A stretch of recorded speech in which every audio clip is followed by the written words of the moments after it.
ধুবুৰীৰ ভেলাৰগাঁও অঞ্চলৰ এজাক ল'ৰাই পিকনিক খাবলৈ আহিছে আৰু পিকনিক খাবলৈ আহিছে ধুবুৰী ফুলবাৰী ব্ৰিজৰ যিটো নিৰ্মাণ কাম চলি আছে এই ব্ৰিজৰ ওচৰতে পিকনিক খাবলৈ আহিছে আৰু এটা ডান্স কৰিছে আৰু ডান্সটো বহুত ভাইৰাল হৈছে।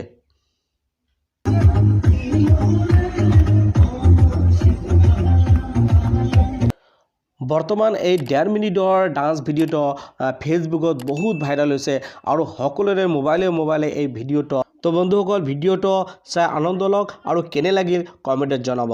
ধন্যবাদ।